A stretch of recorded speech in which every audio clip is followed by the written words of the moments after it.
All right, good afternoon, everyone, and good evening for those that are in the East Coast. Um, Thank you guys for joining part 3 of our coronavirus webinar. My name is Henry Okonkwo. I am the Chief Operations Officer and Chief Medical Officer for Skilled Wound Care Surgical Group and Skilled Physician Group. And once again, I'm excited to be here with you guys today to share more information on the coronavirus and the skilled nursing facility and the different challenges that we're all being faced with and how to manage and work through them. Just as always, if you have questions, please type it into the question box. I will stop in real time to try to answer them. If you guys can hear me, if anyone can just type a yes, just so I can confirm that you guys can hear me just fine. All right, awesome. I've gotten a yes. So we will get started. And let me move this over to the side and we can get started. Perfect. Once again, thank you everybody for joining us. This is part 3 of our coronavirus webinar series. And so far, we've gotten a lot of great feedback from it. And so thank you guys for your continuing attendance. And we appreciate it. And we hope that you're continuing to find great information that you're gaining from it. After this webinar, if you have questions or would like to have new topics or new things discussed in your webinars, please text me or send a response back to the GoToWebinar response, and it will prompt me so I can add those information to future webinars in the near future. All right, so today we're going to be talking about action planning, infection control, and also, really importantly, managing the emotional distress of COVID-19 in the skilled nursing facility for the residents and also for the staff. Sorry, I wrote a typo there and twice. So let's get into it and let's talk about it. So first of all, I'd like to thank all of you for attending. I really appreciate it, and I hope you're finding your time well spent. And also would like to just specifically thank each and every one of you, all the healthcare providers and administrators and operation managers who are helping to manage patients, whether in the skilled nursing facility, the hospital, or in the home setting. It's tremendous work that each and every one of you are doing right now, just to be able to continue to extend yourself, your time, and even your health in an effort of trying to take care of others is a very honorable and wonderful thing. So just want to reach out to each and every one of you and say thank you. And even just for even attending this webinar, because it shows that you want to continue to learn and share the information with those around you to make everyone else better. Thank you. All right, so from our last webinar, we discussed a few different things, and I wanted to make sure we went over those. We discussed the implementation of infection control protocols in the skilled nursing facility, specifically for the prevention and management of COVID-19 patients. We also talked about some of the regulatory enforcement that's going to be coming to the skilled nursing facilities. It's actually already here, and so hopefully you haven't been one that has been negatively affected by it. And so we're going to reinforce some of those concepts because I think sometimes you need to hear some of these things more than once, just so it can make sense, and so you can also ask follow-up questions about it. And so I think that's really, really important. I do think that it's critically important with respect to an infection control protocol for COVID-19 that every single person in every single facility is doing their part in trying their best to implement the protocol to the best of their ability. It's extremely critical in more ways than one, not just because you could be cited for it, but because your patients are going to depend on you and their lives are going to depend on it. So it's really critical. Also, I want to end off our discussion today by making sure that we discuss some of the mental and subsequent physical toll that all of this can take on the body, the mind, and the heart, and for our residents as well as for our nurses. And so that's something that we're going to be going over. So I hope you'll find that information there helpful as well. So ultimately, the key to all of this is just preparation, preparation, preparation, trying to prepare yourself for all of the things that we know are coming and we've been talking about now for the last few weeks. So we want to make sure that we continue to reinforce that. So we'll start with the reinforcement of infection control protocols and what we should all be doing if we haven't already started it. And hopefully, since last week's discussion, we've already started it. And so with your action plan, some of the basic things that you should do with regards to COVID-19 is to make sure, number one, you start educating all your staff, everyone on board, everyone from your CNA to even the person who does maintenance. Everyone in the building needs to be educated on the plan, what's going on, and how to manage it. You do definitely need to break up your staff into teams. Doing this will be really critical in helping to establish a good infection control program in your facility, because you reduce the chances for cross-contamination. And you want to create units for isolation. I'm going to talk about all this individually as we move forward. We want to make sure that we're trying to enforce good hand washing protocols and really mean enforcing it. And also the use of hand sanitizers when hand washing is not an option. And then, of course, getting PPEs for your staff, really critical now, especially now that we really are the new front line for COVID positive patients.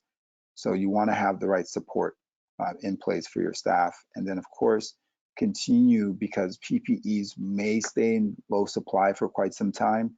You want to continue to educate your staff on how to extend and reuse supplies when need be.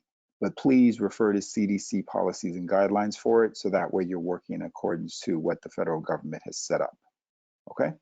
And then create partnerships. Like I tell every nursing home chain that we work with and every managed care we work with, you're not alone. We are right there, willing and wanting to work with you and collaborate and help in every way possible. And so we're open to providing as much support as possible, and we're going to continue to reach out, because we know you may be distracted. And so sometimes it just takes reaching out and, to ask for help. And we'll be reaching out to you, but we want to make sure that you understand you can please reach out to us anytime. We want to make sure we're always bringing value your way in every way possible. So there are three important things we must do with the staff when it comes to education and enforcing protocols. The first is we have to make sure that you're enforcing good hand hygiene protocols, keeping enough soap and hand sanitizers available throughout the nursing home, and making sure that staff and residents have easy access to it. That's really, really important, because ultimately, the way, when you talk about the community spread of this infection, the two components of that community spread is the respiratory droplets. So being around someone who's literally coughing, who's infected. First of all, you have to be infected. You just can't be coughing and not infected, and then you're going to get COVID-19. So anyone who's infected and then they're sick and symptomatic and coughing, and then either inhaling those droplets or potentially touching surfaces that the person may have coughed onto, and then touch that and put it onto your face, and then subsequently into your eyes, your mouth, or into your airway somehow. So washing your hands becomes really critical to that. It becomes the most important thing that we can all do in helping to reduce the infection control, because that one is critical. That's how we unintentionally pass on contaminants to one another. And then, of course, making sure you have hand sanitizers available everywhere, in your pocket, in the hallways, and any and everywhere available. So that way, when you cannot wash your hands, you can use hand sanitizer. And also always make sure it has 60% or more of alcohol. That's either ethanol or isopropyl alcohol. Ethyl alcohol is the best you can get, and 70% is the highest you can get for the most amount of kill for any virus or bacteria. So also, number two on that is providing PPEs for your staff. Making sure that you get the correct PPEs is critical. The first PPE is mask. Masks are so important right now. Remember, COVID-19 is a respiratory virus. And so meaning protecting the respiratory airway is really critical. So having enough mask is very important.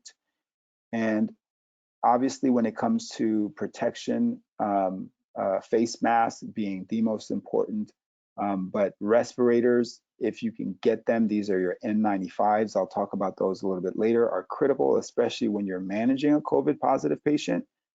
Gowns are wonderful if you can get them, but gloves are more important. You got to make sure you have gloves, a sufficient amount of them, because just as we're enforcing better hand washing protocols, glove wearing protocols are equally as critical. And of course, eye protection, whether that's face shields or goggles, are also important. Depending on your role, depends on how important each component is.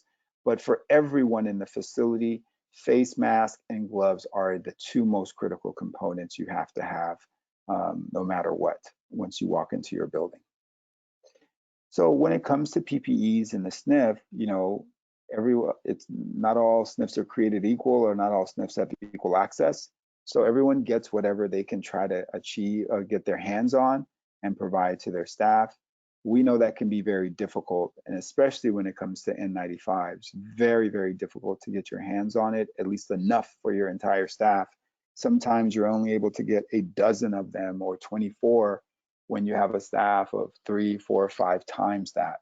And so you may need to, at times, use that exclusively for residents who are managing residents who are COVID positive. So those nurses would be the ones who would have access to it, where everyone else will just be using the standard surgical mask, which is highly effective, by the way. You don't have that major drop off in filtration ability. So, but having some form of mask is extremely important. But when you are managing COVID-19 patients, having an N95 respirator is extremely important in reducing the chance of potentially inhaling the virus. Another important component to remind everyone, because we're all guilty of this, is trying to avoid touching your hands, moving your hands to your face. I said it before, there's been recent studies showing that healthcare providers tend to put their hands to their face at least 25 times or more in a day. And, you know, you're wearing the mask and you're being protected, but if you're moving your hands over your face, over your eyes, or potentially even pulling down your mask to touch your nose or your mouth, you may contaminate yourself unknowingly. Obviously, washing your hands is really important, but if you do have to touch your face, you know, putting on gloves is a great way to help, potentially a clean set of gloves, that is, reducing any contaminant. But always make sure you wash your hands. That's really the most important critical way, but try to remove them from your face. That's really critical. And then one of the most important things, especially now as you start to have COVID positive patients in your facility, or patients that are PUIs, persons under investigation, meaning that they're actively symptomatic, but either have a negative test or have no test available at all, we want to make sure that we're masking those patients. So any patient who's suspected or who is positive should be masked. That's really, really important. Doing so will help contain the spread of the virus. One thing to always remember is that mask, their actual role is specifically to to protect the person who's wearing the mask from everyone else. So when an infected person is wearing a mask, that person automatically prevents themselves from being able to pass on an infection to others. So really critically important to do that. All right. So we talked about enforcing hand hygiene and, of course, getting enough PPEs available. The last and third important component is to make sure that you have enough gloves for everyone to have continuous, correct use of gloves. So Having gloves available is really important. We talked about hand washing, it's critically important, but you have to also have you have to be able to protect your hands when you are handling patients and managing them, because that, as we already know, is one of the most common ways to pass the actual infection. So make sure you're wearing your gloves at all times. Make sure you're changing your gloves in between patients and in between procedures, and you're using your glove appropriately. So that's really, really critical. And then, of course, it's very nice if you're able to get all of the other PPEs, such as face shields, gowns, and hair nets, and even booties. If you're able to get all of that for your staff, that's awesome. Please share it and use it appropriately, and make sure that everyone understands how to use it appropriately so they're not being wasted, because we want to make sure that there's enough to manage the staff or the patients, or residents rather, who are positive, and you will have to have all of as much proper equipment as possible. So within your facility, there are a few necessary components that everyone needs to implement. None of these anymore are recommendations. These are really truly mandates at this point, as we start getting more and more COVID positive patients in our facility. You want to start to dedicate a hallway or a unit to each type of patient. For example, the unit to the left of the hallway, you can have all of your COVID positive patients there. And then the units to the right of your hallway, you would have all your COVID negative patients there. And then you have to designate, what are you going to do with your nurses? And so remember, I talked about nurses need to be broken up into teams. So normally, most people might think, well, you'll have the nurses on the left side of a station saying, I only work this hallway, and the nurses on the right side of the station saying, I only work that hallway. But that's really not the correct way to do it. If they're sharing the same, if you have nurses working in a COVID negative hallway, sharing the same station with the nurses working in a COVID positive hallway, then there's going to be opportunities for cross-contamination. So you literally have to create their own space, either for the COVID negative, you have to choose, but whichever one is most convenient, create a new space for them. So that way they're completely separated from everyone else. So that way the team that works together in that hallway stays together, and they don't mix with the team from the other hallway. So that's really important. So you don't want to mix your staff as we start to get more and more COVID positive patients in the building, and as you start to designate rooms and units or hallways to one classification of patients. Because if you do, it will increase the chance of the spread of the virus. And we have all heard the different news presentations of nursing homes suddenly having going from one patient to 50 patients to even 90 patients, literally overnight. And that's simply because everyone is walking back and forth, and staff is mixing back and forth between different patients. So don't forget, create teams. It's really, really critical within your nursing home. Have a team A, team B, team C. If you want to rotate your teams, depending on which day of the week, that's totally fine. But whoever is in one unit for that day stays in that unit for the entire day until the end of their shift and they leave the building. Don't let them mix and match. That's really important. Keeping everyone, and that makes it so much easier. When our doctors, when we're rounding in the facility, we come in, with our full PPE equipment, so we're ready to see patients, but we want to make sure that we're honoring the system and helping to educate facilities on how to do it appropriately. Keeping the right people in the right places makes it a lot easier to know, to prevent any cross-contamination, and to know when you have a problem, how to identify where it began. So designating the separate units, it's important to making sure that you do, like I said earlier, separate the COVID negative patients, residents in one hallway from those that are COVID positive into another hallway. And then of course, individuals with unknown COVID status, but are symptomatic, you want to make sure that you're separating them as well. And then if you have room in your building, it's always good to have a sort of a transitionary station where you've done your patients have done their 14 days of protocol of isolation, and now they can join the general population. But rather than putting them right back into general population, you can have an area, if you have it, or a hallway if your nursing home is big enough, where your patients can transition and spend a week for monitoring prior to return back into the general population. Having that extra level of surveillance within your facility will increase your chances of preventing any cross-contamination and keeping all of your protocols and all of your patients in order. So it's just a suggestion. A lot of nursing homes and hospitals that have done this have been very successful in preventing new patients from getting infected that previously did not have an infection, simply because someone came back into general population too quick and people missed their symptoms.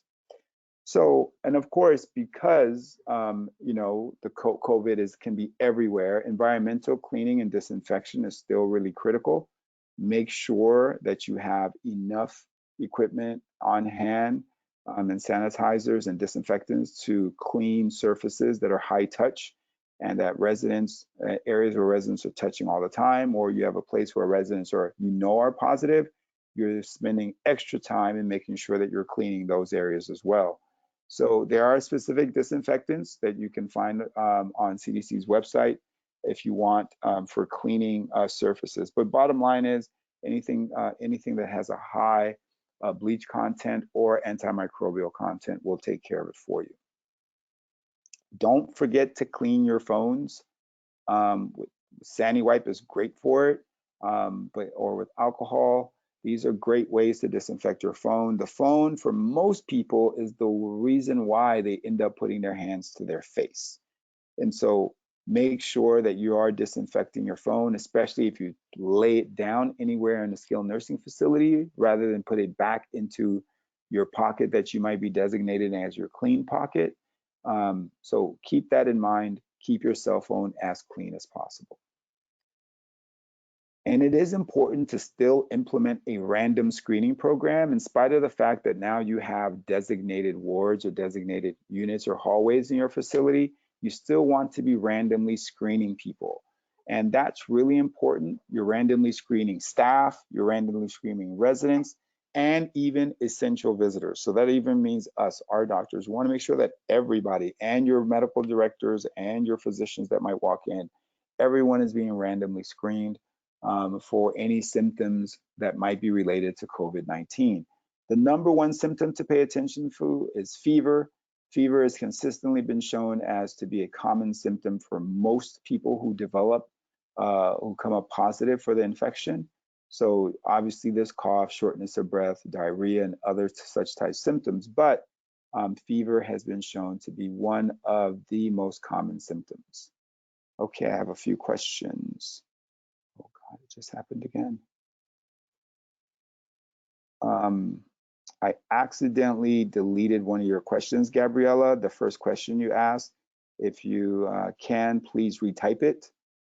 And I think your second question has to do with your first question. It says, so are negative pressure rooms not needed, or is that only for ICUs? So yeah, negative pressure rooms are wonderful, but I mean, that would be for your ICUs. Your goal is, nursing homes are not hospitals as far as the structural component of it.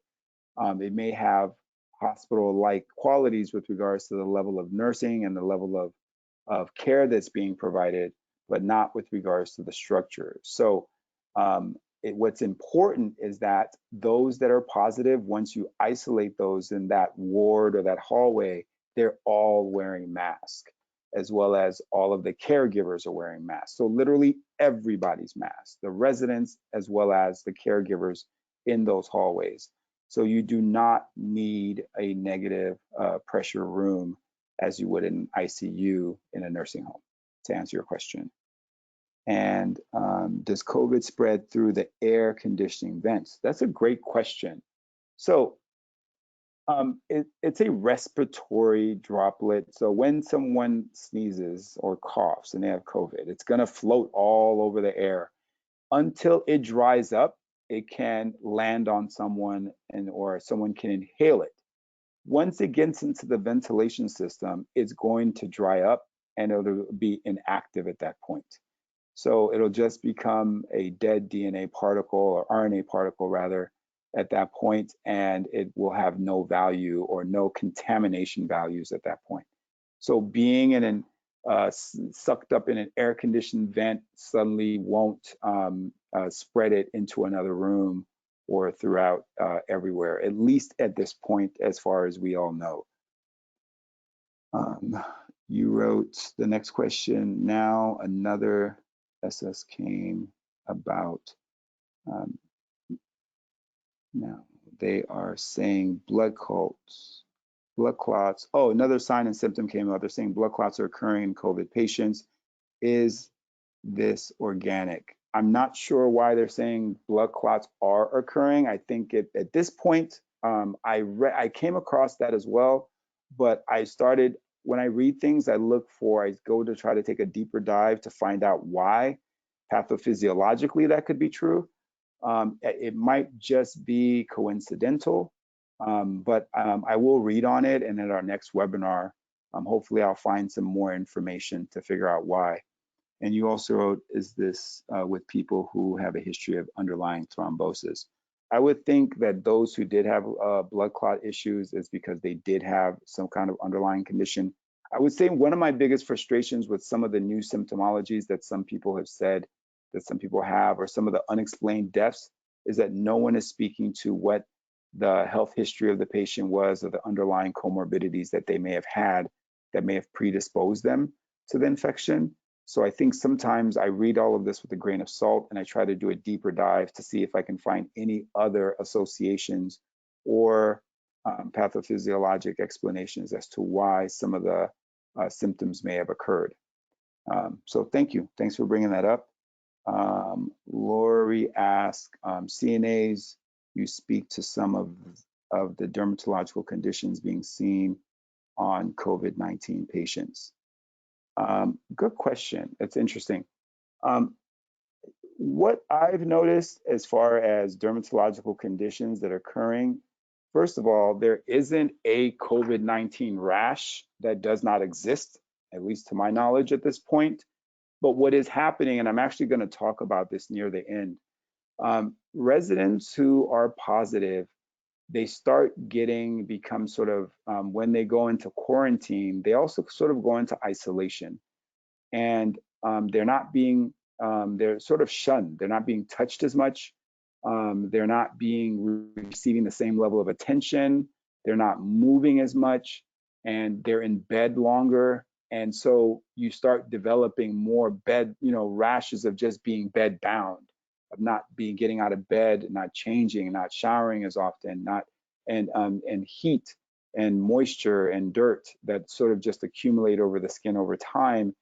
Those are the things that I'm noticing. But currently there is no such thing as sort of a COVID rash, but there are rashes that are associated with just lack of mobility and also just lack of movement or normal daily hygiene that your patient would receive if they were not under isolation. And then Angela asked, do air purifiers help? Yes, they do. So air purifiers has been shown to help. But once again, if they're more effective in rooms where people are coughing and releasing droplets in the air versus just having them in the hallway, because they're not that big and they can only work in small rooms unless you have, like Gabriella said earlier, where you're in a ICU ward and the whole room is negative pressure. So keeping it close to those who may be positive or that are positive and that are coughing is a is a functional option to trying to keep the air in the room better filtered. Gabriella asked, I went to the hospital last week. They said I had a fever with a temperature of 99.0 degrees. The CDC says 100.04. What says you? I haven't seen CDC guidelines change. They have not changed. It's still 100.4. A lot of us get fevers of 99.0 randomly, and it goes away within 24 hours. And that's nothing to be concerned about. What you want to be concerned about is an ongoing fever above 100 degrees, specifically 100 degrees 0.4. That's when you should be concerned. You know, under this current environment, there is a lot of stress that everybody in healthcare and those that are not even in healthcare are sort of carrying on a day-to-day basis. That will weaken your immune system, where you'll get normal, you know, sort of just flu-like symptoms, where you'll suddenly start to have a fever for 24 hours and then it gets better after a good night's rest. So I think the 99.0 is nothing to worry about. You should feel confident that you're just fine. And Lori said COVID toes being investigated, ADA.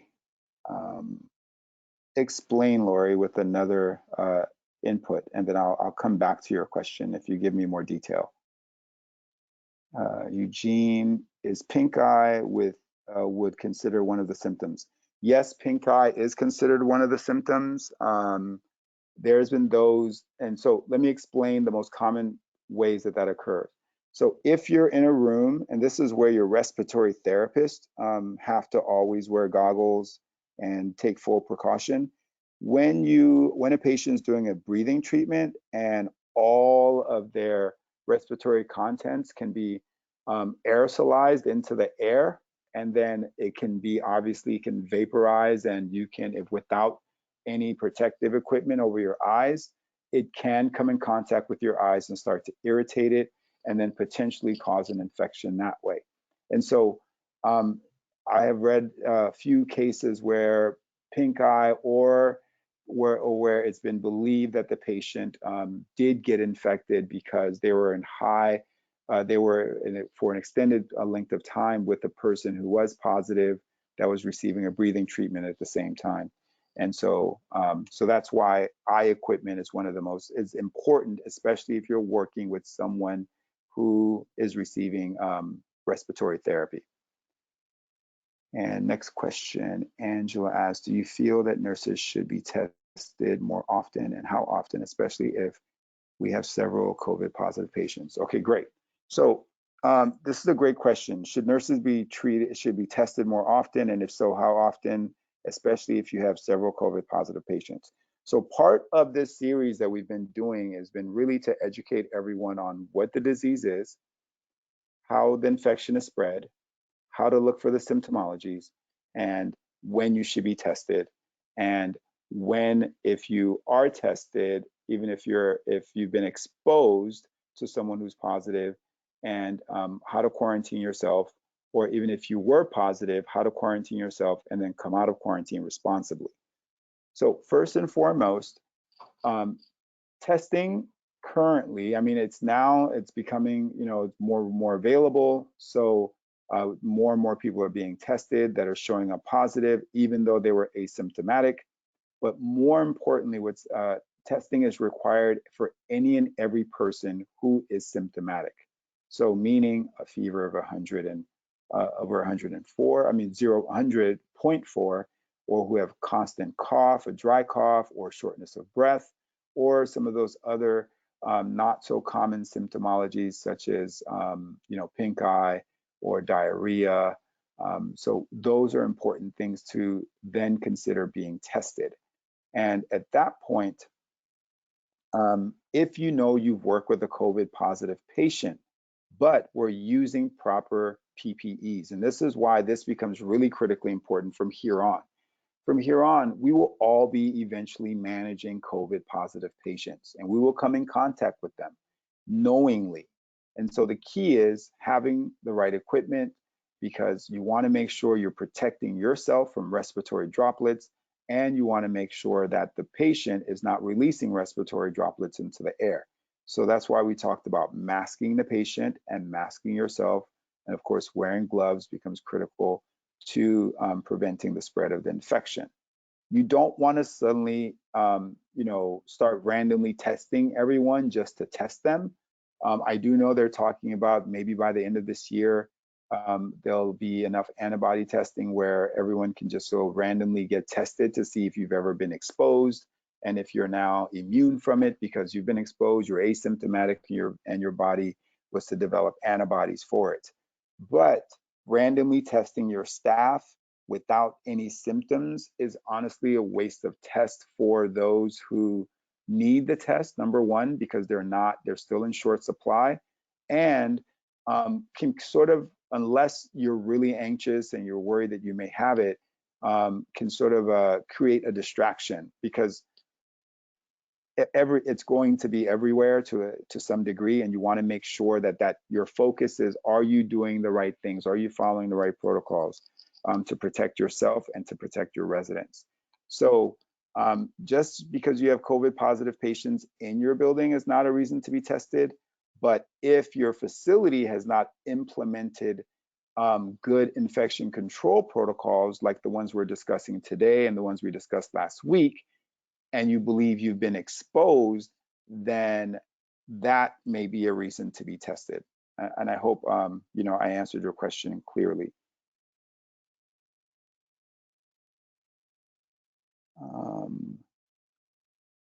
COVID toes. Okay, so Lori said COVID toes and fingers appreciate a change in color in color red and a cool. Okay, yes. All right, so that's what you're talking about.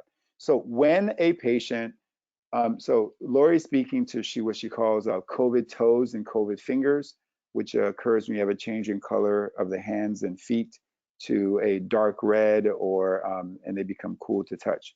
So remember, this is a respiratory virus. When patients become very and start developing sort of the pre-SARS symptoms, and they're having severe shortness of breath. If you guys remember on the very first webinar, I talked about what are the severe symptoms that would require hospitalization. And the number 5 symptom was bluish face, bluish lips. And so that occurs, or severe shortness of breath. When your patient starts to become hypoxic or start developing intermittent hypoxia from the infection slowly starting to spread within their airway, that's when you're going to also potentially get the discoloration of the hands and the feet, where they start to become hyperemic in the early phases. And so you get that distal tip hyperemia. And so that's what Lori is referring to. So yes, that can occur. It's not consistent across the board for all patients. So, and once again, these are associated with other underlying comorbidities. These symptoms will be more common in patients who already have some level of vascular insufficiency. So where they have arterial insufficiency. So when they start becoming hypoxic by way of the lung, the distal extremities will suffer during an early SARS or early respiratory distress syndrome. So yes, so those symptoms are real and they can occur, but it's case to case, and it's case by case, and also pre-existing symptoms. One of the things we'll be focusing on or start seeing more of in the future are what are pre-existing conditions, and just more of the different versions that will affect and increase the risk of patients becoming symptomatic. All right, Angela said I answered her question, so great. So hopefully that made sense, Lori, and to everyone else who had a concern about COVID toes and COVID fingers. All right, let's keep going. So we talked about random screening, really important. Asking your staff every day, hey, how do you feel? Everyone feel okay? Anyone having coughing and symptoms? And then randomly temperature checking people, because sometimes people don't know that they might be feverish or sort of a little bit in denial. And we want to make sure that we're doing our best to protect everyone. We don't want to end up, you never want to end up on the news or in front of a newspaper And the best way to do that is continue to get everyone on board to having a cohesive plan to preventing the spread of the infection within the facility. So preparation is really the key to success in this whole process. So we all have to continue to prepare. I'm so excited because I see by the questions, a lot of people are reading and trying to stay up to date. And your questions are awesome because they really speak to the fact that you really want to be as knowledgeable as possible with regards to this disease. So last week, we talked about, I brought up the ugly duckling syndrome. And I said that that's a huge issue for the skilled nursing facility. And I really believe it's extremely unfortunate that the SNFs, um, we always tend to suffer the peril of this sort of syndrome where the hospitals tend to look like the beautiful, duck with no issues and can do no wrong. And then the nursing home has one little issue and it gets highlighted in a negative way to the public, giving a very bad public perception to the skilled nursing facilities or about the skilled nursing facilities. And that's why it's so important for all of us to continue to do a great job at implementing the right protocols and at being transparent and work and collaborate as a team. Our practice, we always want to collaborate with each and every one of you and try to be helpful the best way we can, because we know that this is difficult and we want to make sure that whatever knowledge we have, we can pass on and help and collaborate to help you be better. Because this perception is difficult to shake. And I'll give you an example of it, which is really frustrating, but I hope it kind of brings home my point of what I'm saying. So recently, there was a CNN sort of an article that talked about the US coronavirus death count, likely an understatement. Here's why. And this article just kind of spoke to that they believe that there's a lot of patients that the hospital is not calling or mistakenly did not call COVID positive upon death, but were naming them as pneumonia or other types of diagnoses when they really believe that maybe most of those deaths should have been associated with coronavirus, or even the death certificate should have been noted as a death associated with coronavirus. And believing that the numbers potentially could even be higher when reported by the hospital. So, overall, it's a benign article. It's basically talking that a lot of people are dying in the hospital, and potentially more of them could have died due to COVID-19. And so you never ever really hear an article or come across an article that's really speaking negatively about patients who die in the hospital from COVID-19. So you could have had 50 patients die and reported that a hospital had 50 patients who died last night from COVID-19. But in the same thing, so here's another presentation where you have a hospital system, Bexar County in Texas, where they're just reporting all their cases, how many died, how many beds they have, what all their challenges are, and so on. They're being very transparent with their data, no issues, no one's thinking about it. Everyone's excited that they're, keeping us all up to date, so to speak.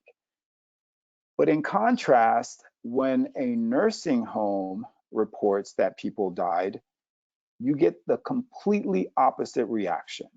And you get newspaper articles, TV programming, and news programming that starts to basically indict the nursing home for everything negative. Like, for example, this particular facility here put on the cover of this newspaper article where they wrote, there are death pits.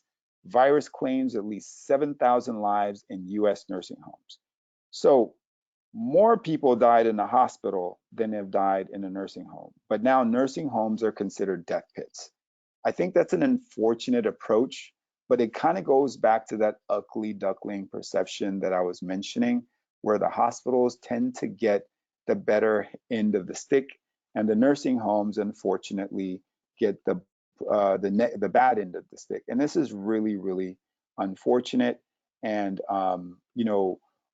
the only way that we in the nursing home line of business can do to help improve that perception is be very aggressive at embracing challenges like this, number one, outwardly, and number two, um, implementing the protocols right away in our facilities.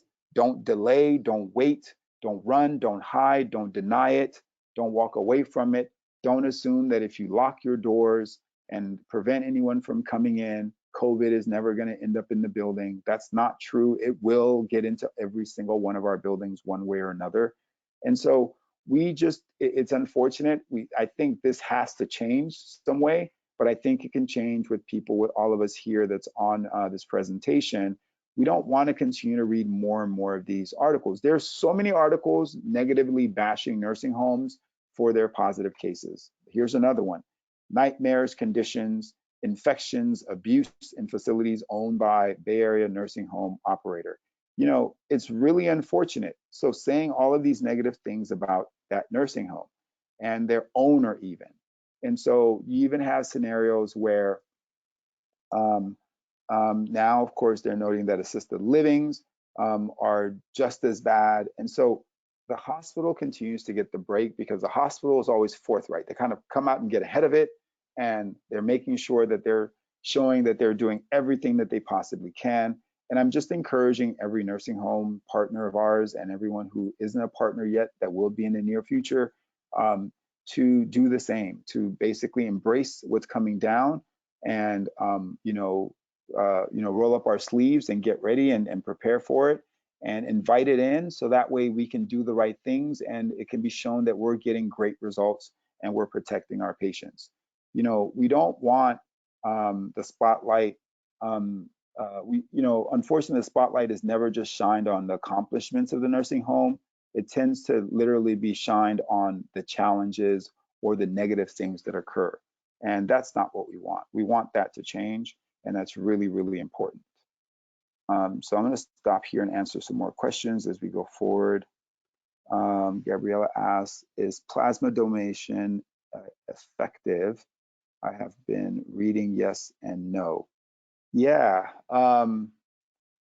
So that one has been an interesting thing. I haven't read a great article yet saying that that plasma donation what has been shown is that plasma and blood donations are down, period. So that part has been consistent, but I haven't read to see if it's because the donation sites have a more stringent sort of a questionnaire preventing anyone who they might suspect that's COVID positive from giving blood, or if they're just holding off on accepting new blood for now until sort of this crisis has slowed down.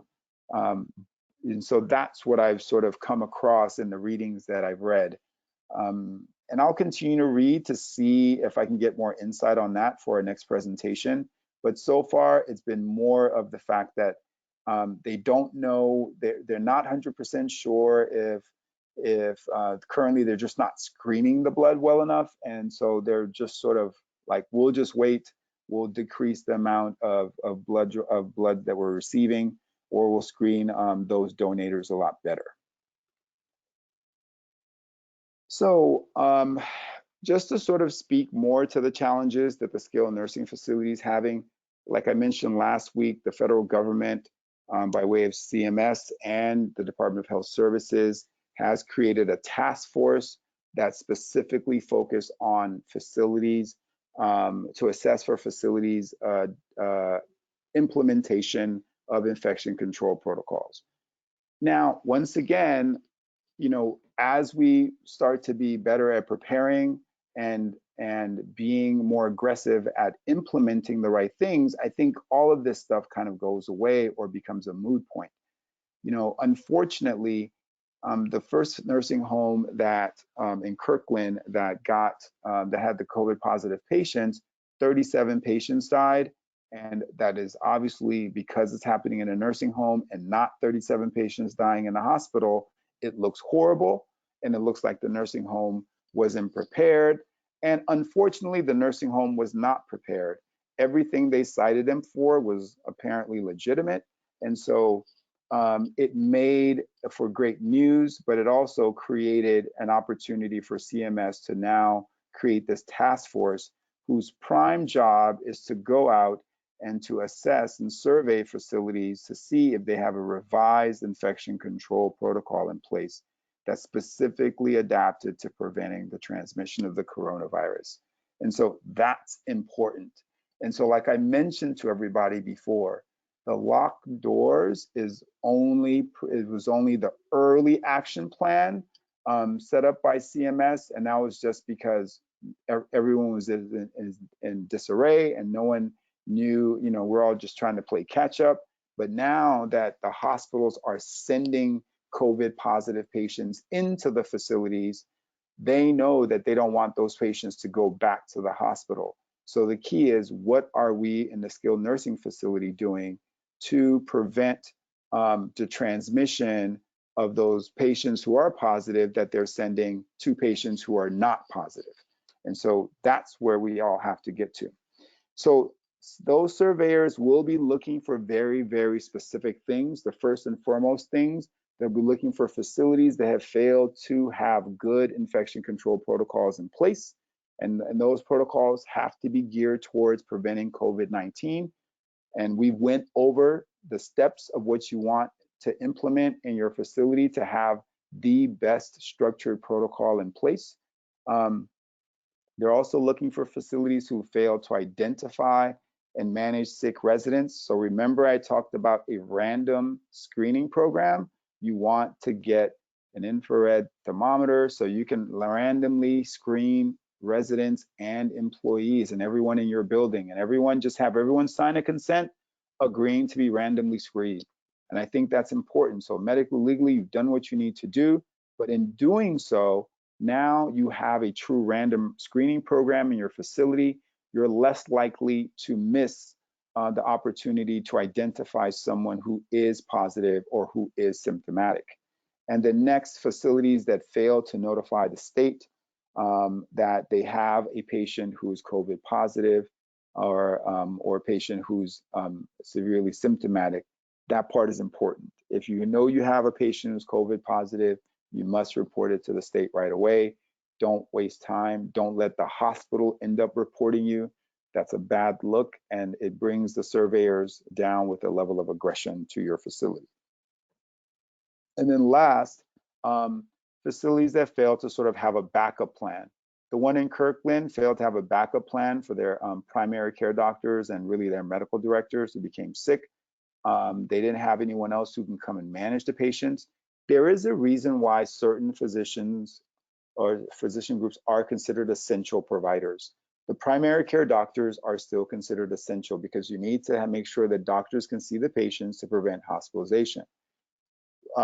For us in wound care, we are considered essential providers. Why? Because wounds, people die. 60,000 plus people die of pressure ulcers alone every year.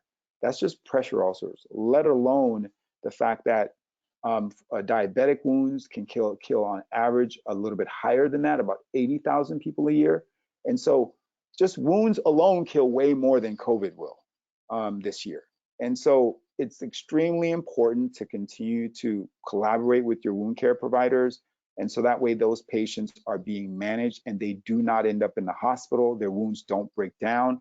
And the regulations under FTAG 868 or 686, sorry, is still in place. All of the normal regulations that hold us all,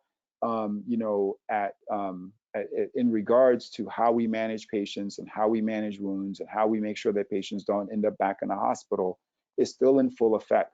So we are all still responsible. We, as providers, have a moral and legal responsibility to make sure that we're showing up to manage our patients.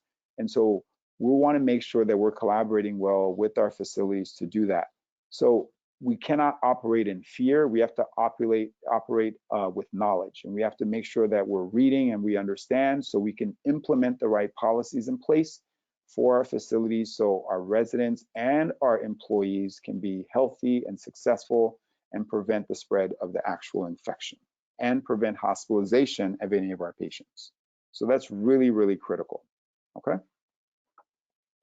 All right, and so for facilities who may have failed, who surveyors might identify any of these points, we'll end up with an IJ. No discussion about it, no negotiation. And remember, you're still having your regular surveys. The surveyors are still going around doing their standard surveys. This is an additional task force that will be doing their own random surveys on facilities that they may feel are not participating in elevating their protocols to prevent COVID-19 or manage COVID-19 patients in their facilities. So for every operator, manager, DON, administrator, and staff leader on the call, you do have to just really establish a renewed sense of confidence within your facility for your residents and for your nursing staff. That's critically important. And all this is done by just really implementing your action plans, implementing the things that we know already what to do, and do it correctly and do it early. The earlier, the better. We've mentioned those action plans already. That's educating your staff, creating a team environment where everyone's broken up into teams, start general areas of isolation. So that way we know exactly who's there and who shouldn't be there. Make sure you're enforcing hand washing and using hand sanitizers appropriately and getting as much PPEs as possible for your staff. And of course, when you don't have enough, giving education on how to extend the use and reuse of PPEs, and then make sure you build partnerships. We are your partner. We want to make sure we're there to help you in every way possible. So please continue to reach out. We'll make sure we'll be there, whether it's by education or sitting in your meetings or just collaborating on how to design a better system to make sure patients are being taken care of. So we want to make sure that you and all of us are encouraging our staff to embrace the moment and really, understand that we can't run from it. We and everybody else that's on this call and that's on this webinar will eventually have to manage COVID positive patients. There's no way around it. It's going to happen if we're not already doing it. And but we know that when you are doing it, it can be very emotionally tasking, and it can take a negative effect on your overall health of yourself and even your residents. And that part is really important to keep in mind. For the nursing staff, it can wear you down. It's tough. 24 hours a day, 7 days a week, everything is COVID this, COVID that, COVID this, COVID that. You go to work, it's COVID. You go home, it's COVID. Everything you do is COVID. You try to go out to go to the grocery store, you have to wear a mask because of COVID. So it's like everything, and it becomes extremely exhausting. And so one of the things I wanted to do is kind of recommend 8 steps or an 8-step action plan that any healthcare provider can just do to help reduce stress. Number 1, stay away from negative thoughts and words. When you start seeing that people just sort of going down that spiral of negativity with regards to COVID or just anything else, separate yourself from it, give yourself a break from it. A lot of people now are just walking around in that constant state of negativity, not realizing that they're even in a constant state of negativity. So you want to give yourself some space from it. And then really important, give yourself a TV timeout or even a cell phone timeout. We're being inundated with coronavirus news all the time. I mean, I get so many alerts from my cell phone from different news organizations and healthcare organizations, as well as, and then you think you add TV time and everything else, it can be extremely exhausting. So you have to figure out a way to just turn it off and turn it off for a few hours, if not longer. Give yourself a break from it so it doesn't continue to wear you down, because unfortunately, a lot of this is subliminal. It's wearing you down without you even realizing it. And when you feel exhausted and down or you lack energy, you don't realize it's because this is actually getting to you. Get ample rest. Make sure you sleep well. Everyone has their minimum and maximum requirements. And so make sure you're getting your minimum requirement of sleep, if not more. because it's really important at this point in time to be rested. This way you don't end up getting sick. Eat well, make sure you're taking care of yourself, you're providing yourself with a nice nourishing diet, and make sure that you're eating a nice balanced diet to keep yourself as healthy as possible, especially in this current environment. Take the right multivitamins, specifically zinc and vitamin C. Get in at least 220 milligrams a day of zinc, and get in 1,000 milligrams of vitamin C. You can take it in divided doses or all at once, depending on if your GI tract can handle it. And that will help boost your immune system. So that's a big deal. And so you want to make sure that you're boosting your immune system the best way you can. So eat a lot of fruits and vegetables in your diet as well to help do that. Think positive. It's really critical. Try to spin everything in a positive manner. The more positive you think, you'll be surprised of how much it'll change everything that's going on around you. And if you think positive all the time. So try your best to put a positive spin on everything. Don't live or sort of saturate yourself in misery. And then lastly, share that positivity with other people. The more you can, positivity is, it is addictive. You can want more of it just as much as negativity can be addictive without realizing it. So the more positive you are, the more people want to just spend time with talking with you, even if though we're doing it in a social distance manner and we're talking by phone, but you just, when people call you to complain, listen to it, but then spin it in a positive manner. Because I know a lot of healthcare providers, you're getting all the phone calls from your families. They're the ones that they want to know every question they read. They want you to have an answer for it. And so, it can be a bit exhausting. So do your best with that. Let me go through some questions. Gabrielle asked, pregnant moms are asking, since we are in a COVID age, will their child have immunity to it? I would say yes. They may not be born with the immunity because it's not being passed on at this point unknowingly through the placenta into the baby, but most babies now, the way most babies build their immune system is the moment they're born, they're exposed to everything that's in the air, and their body quickly starts to react to it and starts building immunity to all of those things that they're coming in contact with, whether it's through the air or through their touch. And so yes, this new generation of children being born, they won't have much of a problem with COVID-19. So that's a great question and a great point. All right, let's keep going. So it's important to don't forget, do your dance parties at work. It's very helpful because now it's group positive energy, and group positive energy is very addictive. It'll help everyone really be happy and stay happy. And so you want to make sure that you're doing everything that you can to maintain and encourage positivity at work, positivity at home, and positivity everywhere you go. It's a big, big deal. It's a mind changer. They say things are game changers. Positivity is a mind changer as long as you can embrace it. So, but on the flip side of all of this, I don't want us to forget about our residents. Our residents, this is wearing them down as well, more than you actually think. And we're seeing this in a lot of cases now as we're rounding in facilities and managing patients where everyone is sort of high strung and stressed out, or everyone is now on quarantine. We're finding that a lot of very interesting things are happening to our patients. Patients need us to care for them. And during this quarantine time, the level of care and the way they're getting care has pretty much changed. They're spending more time alone, and they're spending more time in bed. And both of those are a bad thing. Generally, you get to go out, you get to sit outside, you get to get some fresh air, you get to be in the hallway, you get to do all these normal, wonderful day-to-day things. And now that's evaporating.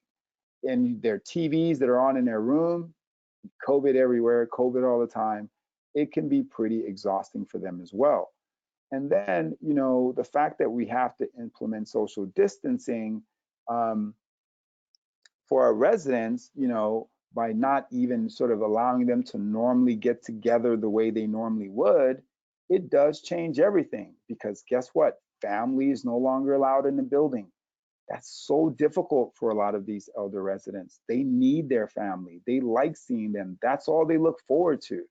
And so that human touch, that human voice, that human interaction being gone is extremely painful, and it can really wear down, our residents without us realizing it.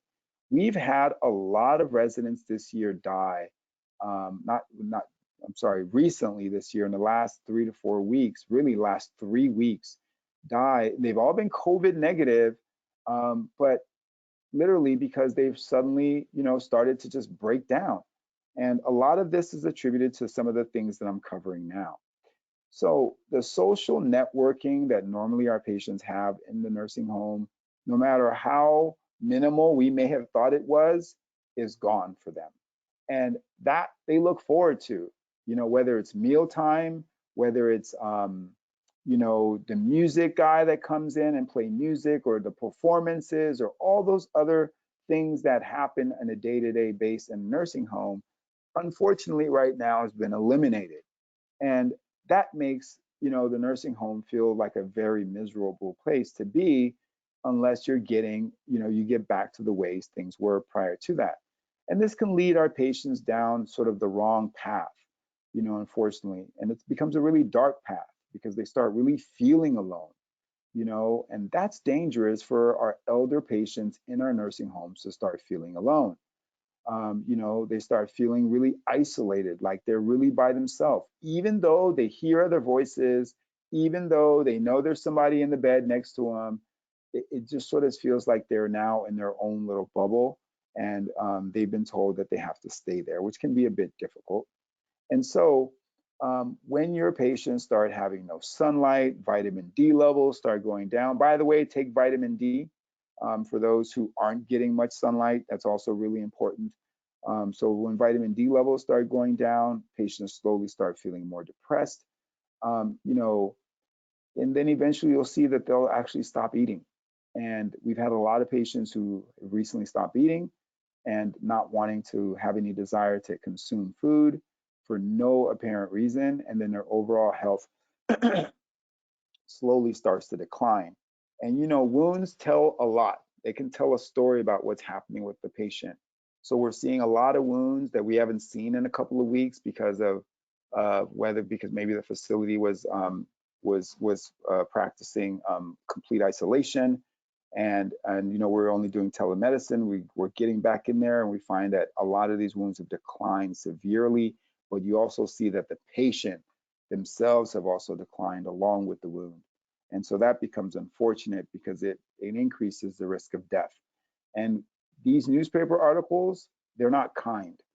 As our patients die of other things, people will assume that it's because we have bad care, or poor infection control, or poor this or this, whatever negative thought that could come. But unfortunately, a lot of it just might be to loneliness or just sadness. So we have to be prepared for that. And we have to make sure that we give our patients as much positive reinforcement as possible, which is why it's so important you are positive and you share that with your coworkers and share that with your family and your friends. And we have to make sure that we're using technology to help them stay connected, get them access to FaceTime or Zoom or Skype, so that way the family can stay connected. If your facility doesn't have enough technology, ask the family to see if they can donate a cell phone to their loved one, so that way that loved one, they can contact them and see faces and share just that the closest you can get to a human experience by way of your phone as possible. It makes a huge difference when your patients start to smile again and they laugh and they're happy. That releases the positive hormones in your body that keeps you alive and keeps you moving. And so really make sure that we're trying to do that for each and every one of our residents. That's really critical. Let me stop here, make sure I don't have any questions. I have one question. Can we take zinc continuously, or do we have to take it only for 30 days? Take it only for 30 days. Generally, the one over the counter is actually a low dose zinc. So you can actually take that extended for at least 90 days. But you'll notice if you shouldn't take it for more than 90 days continuous, even if it is over the counter zinc.